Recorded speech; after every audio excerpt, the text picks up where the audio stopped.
All right, our final speaker tonight is AJ Hyland.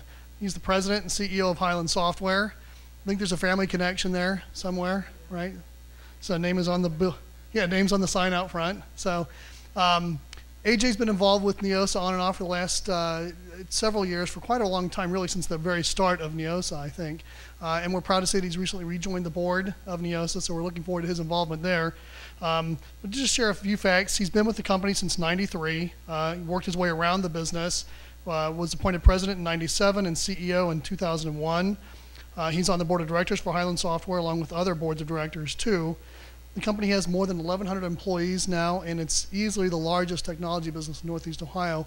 And it's also one of the 200 largest software companies in the country, which is fantastic. So please join me in welcoming AJ Hyland.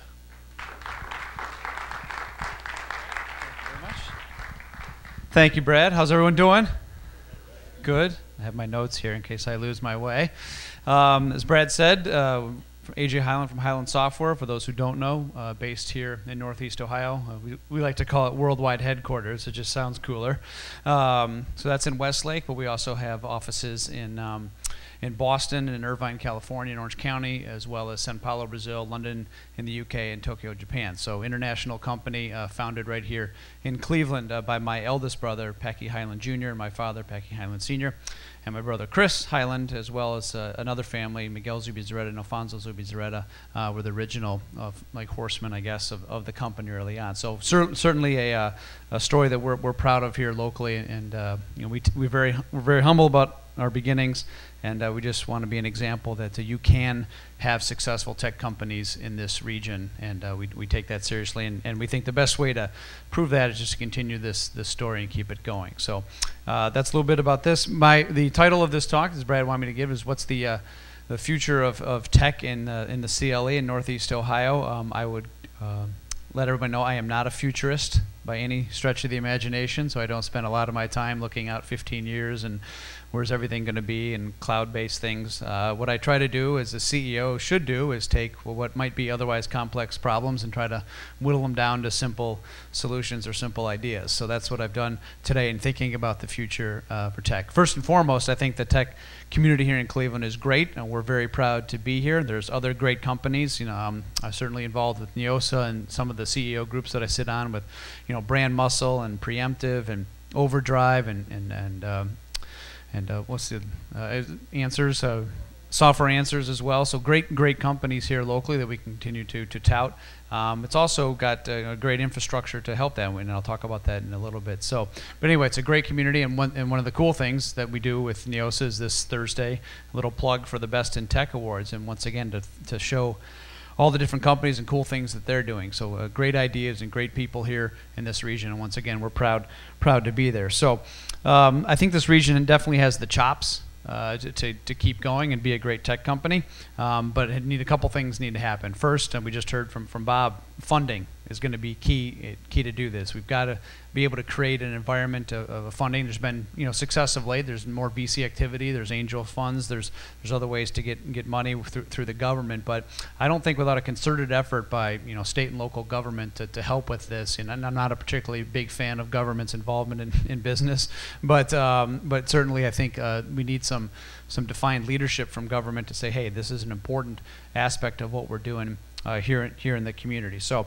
the key is that entrepreneurs are going to follow the money. There's no doubt about it. And unless we take the time to figure out ways of making that money accessible to them and allowing them to grow and figure out ways to commercialize their ideas, they're going to go to other places. And I think that's not going to be good for the region. So we've got to do things to make that happen. And I know recently Neosa sent a letter to the Ohio Department of Development urging them for deeper investments in IT, particularly in Northeast Ohio through the Third Frontier Fund. So we as a group and hopefully as a region will get that going. So once again, I just think we need a strong voice in government first, and that's going to help to create funding here in the region.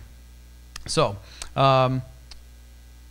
one of the big things we need to do is create a pool of entrepreneurs. And I think one of the things that I've seen over the last 15 years in being around Hyland Software and the tech community in Northeast Ohio is there seems to be some talk about how do we get other companies to come to this region? How do we recruit other businesses to get here? And I think that's not the way we should go. In my opinion, it's kind of, I think it's apropos that the NBA draft lottery is this evening for my talk, because I think that's where we need to do it. This is a build from within type philosophy in Northeast Ohio. It's very difficult to convince others. We know we've had 87 straight days of rain now.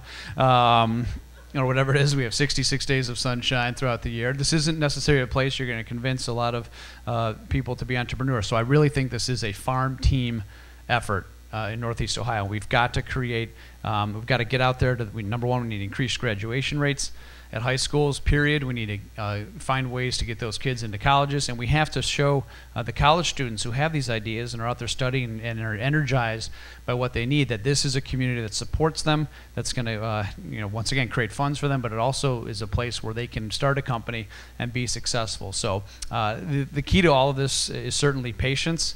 And we've got to make sure that we have the patience as a community to invest in this. It's not a 1 to 2 year shot. I think Cleveland always thinks that we'll just fix it and we'll fix it with the draft next year and we'll be in the Super Bowl. That's not how it goes. It takes time to build the team and energy to get that going. We've got to have the same mentality. Now, once again, I know lots of universities have entrepreneurial programs, Akron, John Carroll, Baldwin Wallace, Kent State, but where do those kids, when they look out and from an entrepreneurial perspective, do they see an environment that is supportive of them, that they want to get going? So I think that's important. So think farm team. This is not going to, free agency isn't going to solve our problems in Cleveland. We need to build it from within. So once the tech companies get up and moving, will we have the infrastructure to support them? I think that's another key aspect of what we need to do. This means a community of established tech companies, similar to Hyland Software and the ones I mentioned before. What are we doing to help those and create a community where they feel that they can give us answers? One of the neatest things about my job is I've had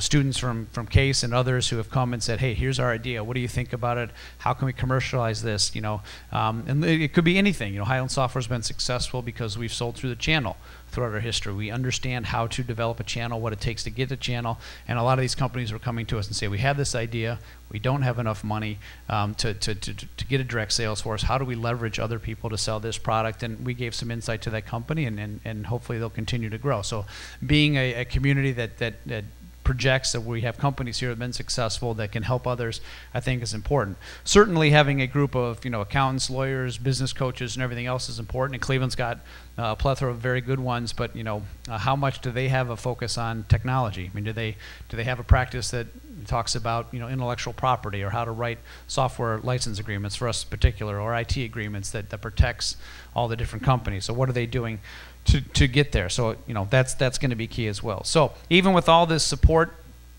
and this money and all these entrepreneurs, this is what I talked about. Lev alluded to it earlier about not apologizing for anything. I think we as a region have a tendency to get apologetic instead of aggressive, and I think that it's important to project that to young entrepreneurs. So the key is not every well thought out idea is actually going to work. Certainly you need to vet what you're doing from an investment perspective and make sure this is, we have companies that make sense, and you're discerning your investments. But once that all happens and we have the infrastructure and the funding to do that, we cannot crucify the failures.